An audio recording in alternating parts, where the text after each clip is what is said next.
Hello everyone and welcome back to video number 4 in my 2020 fall series.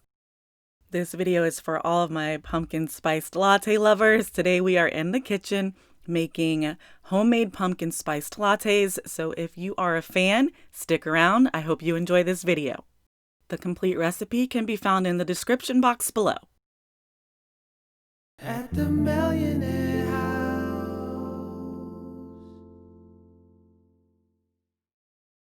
To start, you'll need about half a cup of strong hot coffee. You can make your coffee however you'd like, but today we are using our French press. It helps to give the coffee a really strong and robust flavor. You're also going to need some pumpkin puree. You can use the puree from a can, but we're making ours from scratch today. It makes the house smell really good and it's fun. You'll cut your baking pumpkin in half and scoop out all of the seeds from inside. Next, you'll place the pumpkin cut side down on a baking sheet and put it in the oven on 400 until the pumpkin is soft. For us, this takes about 40 minutes, but it could take a little bit longer, just depending on the size of your pumpkin.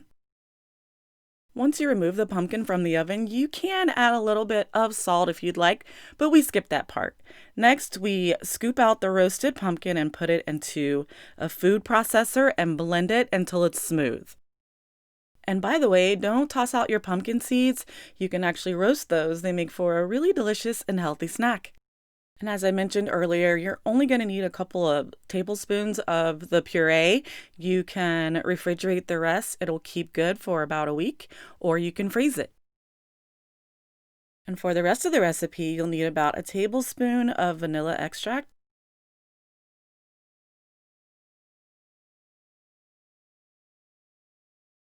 and half a teaspoon of pumpkin pie spice. Next, you're going to grab a saucepan, add your pumpkin puree, your sugar, and about 2 cups of milk to the saucepan. Heat it until hot but not boiling, and then remove your saucepan from the heat and whisk in your vanilla and your pumpkin pie spice. Okay, and now you're going to pour your coffee into your mugs, and then you will split that mixture in half between each of the mugs, and then you will either at this point add some frothed milk, or if you don't like your pumpkin spice lattes quite that creamy, you can skip that part and maybe just add some whipped cream on top.